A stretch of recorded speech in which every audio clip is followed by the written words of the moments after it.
datang di Biduri Bulan Tarot Channel. Di readingan kali ini aku bakalan reading tentang bagaimana kondisi finansialmu di Januari 2026 untuk zodiak Capricorn. Oke, buat para Capri, coba langsung aja kita fokuskan dulu ya untuk tarik energinya kamu di sini Capricorn. 26. Sekali lagi.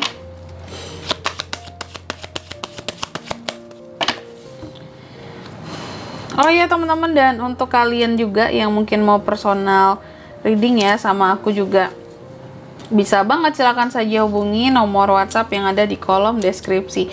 Jadi kalau lagi ada masalah jangan galau-galau sendiri ya, siapa tahu dengan personal reading kamu bisa dapat saran-saran terbaik, plus juga jadi tahu tentang fakta terbaru yang akan terungkap dari permasalahan yang sedang kamu miliki. Oke, langsung aja ya buat para Capri. Yang pertama kita akan cek dulu situasi keuangan kamu akhir-akhir ini di Januari ya. Aku lihat di bulan Januari ya, soal keuangan seharusnya sih di sini ya, terkadang memang ada hal-hal membingungkan soal keuangan. Kayak nih aku harus gimana ya? Aku menggunakan uang aku untuk hal yang A atau yang B ya gitu. Atau aku nih lagi ada uang nih, aku sama aja ya, kayak aku gunain tuh ke yang mana ya gitu. Atau di sini terkadang cukup membingungkan bagi kamu, kayak uang ada segini, seharusnya aku gimana ya pengelolaannya gitu. Atau ya uang tinggal segini, atau kalau enggak di sini yang berkaitan dengan ini kali ya, soal pengeluaran, aku harus bayar yang A atau yang B ya kayak gitu. Atau aku harus nambahnya gimana ya uang ini, biar dari contohnya biar dari 3 jadi 5 gitu ya. Jadi di sini terkadang ada situasi yang cukup membingungkan soal kondisi keuanganmu. Ini masalah alokasi ataupun masalah penambahan seperti itu ya. Terus yang kedua, hal apa sih yang menjadi kayak halangan ya ataupun hambatan gitu ya. Hal yang menjadi hambatan untuk kondisi keuangan kamu di Januari. Salah satu hambatannya di sini ya yang aku lihat ini adalah soal kegagalan di masa lalu kali ya. Beberapa hal terkait dengan kesalahan manajemen keuangan di masa lalu, terkadang ini masih menghantui kamu gitu untuk sekarang. Sehingga mungkin ini menjadi hambatan bagi kamu, membuat kamu jadi takut-takut untuk mengambil keputusan kayak, iya aku kalau kayak gini lagi ntar kayak gini. Ini pernah nih sebelumnya dulu aku kayak gini nih, terus aku mau kayak gini lagi aku nggak berani deh kayak gitu. Jadi hambatan-hambatan di sini berasal dari kegagalan-kegagalan yang pernah terjadi gitu. Mestinya sih diperbaiki. Kegagalannya dicoba lagi nggak masalah selama sudah diperbaiki ya. Terus yang ketiga ya, kekuatan tersembunyi ya soal kondisi keuanganmu di Januari ya. Terkadang ya dengan kamu yang takut untuk mengambil resiko, ini juga menjadi suatu kekuatan tersendiri bagi kamu agar kamu tidak terlalu istilahnya terlalu mudah untuk mengambil keputusan keuangan gitu. Sebenarnya sih keputusan keuangan itu nggak yang sulit-sulit banget, nggak yang mudah-mudah banget untuk diambil. Kenapa seperti itu? Jangan terlalu sulit karena kesannya di sini kayak kaku gitu ya. Jangan terlalu mudah untuk mengambil keputusan keuangan karena uangmu juga di sini akan mudah untuk hilangnya kalau salah dalam pengambilan keputusannya gitu. Sehingga terkadang ketika kamu takut mengambil suatu resiko, ini juga cukup menyelamatkan kamu gitu loh dari bahaya yang mengintai gitu, soal salah investasi, salah mengalokasikan uang gitu. Cuma jangan yang takut banget juga, jangan yang trauma juga, karena kondisinya tadi kamu kayak trauma, kayak itu yang menjadi halangan kamu. Aku dulu pernah kayak gini kak cara pengelolaan keuangannya, tapi ternyata gagal. Nanti aku mau coba lagi kayak gitu gimana, nanti gagal lagi dong gitu ya. Padahal sebenarnya ada beberapa yang harus dimodifikasi kali ya di sini cara-caranya biar lebih sempurna.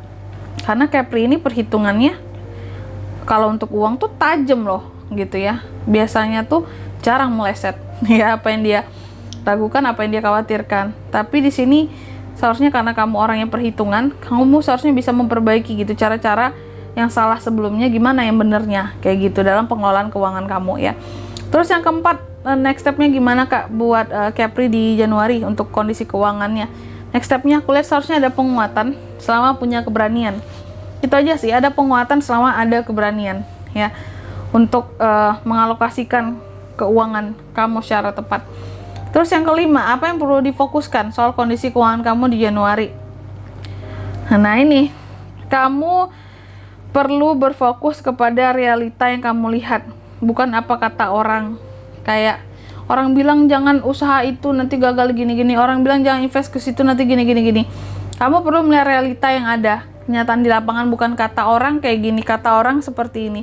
Lihat langsung, ada nggak resiko yang disebut orang tersebut, disebutkan orang-orang, ada nggak kerugian yang disebutkan orang-orang dari usaha ini, bisnis ini, itu. Lihat ke lapangan langsung kayak gitu ya, kayak observasi sendiri gitu. Oke, biar nggak kata orang tuh. Terus yang keenam, investasi terbaik apa yang bisa kamu miliki di Januari ya? Oke, investasi aset, kok investasi ya, aset sorry, belibet.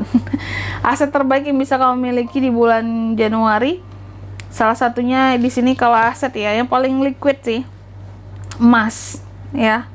Emas di sini sesuatu yang mudah dicairkan dengan uang ya di sini. Oke. Terus yang ketujuh, perspektif jangka panjang soal keuangan di Januari. Fokus kepada kestabilan ya. Pokoknya perspektif ke depan soal keuangan itu gimana caranya aman, stabil, dan terkontrol. Oke, dan semua pengeluaran itu terstruktur kalau bisa. Biar apa? Biar kedetek semuanya, nggak ada yang ini kemarin nggak tahu aku uangnya keluar buat kemana kak. Jangan sampai kejadian kayak gitu ya. Terus yang ke-8, kunci biar keuangan kamu ini bisa sukses lah di Januari ini, bisa oke lah keadaannya gitu ya. Memang perlu adaptasi lebih ya, perlu skill adaptasi yang baik soal berhadapan dengan harga-harga, inflasi gitu ya. Dalam mengalokasikan uang, kamu juga harus punya skill untuk berhadapan dengan harga, dengan inflasi itu tadi. Agar kamu tahu nih bahwa kayak aku alokasi dan aku sekian kak untuk kebutuhan hidup sebulan ini gitu. Cuma karena adanya kenaikan harga-harga, aku mungkin substitut aja barang yang udah aku alokasikan mau dibeli di bulan ini ke barang ini gitu, substitusi. Jadi kayak pandai-pandai kamu, skill kamu beradaptasi biar di sini keuangan kamu tetap cukup intinya. Sesuai dengan apa yang udah kamu anggarkan untuk kehidupan kamu di Januari. Kayak gitu. Baru itu bisa dikatakan sukses dalam pengelolaannya, sukses berhasil dalam pengelolaan. Kalau mampu beradaptasi kayak gitu ya.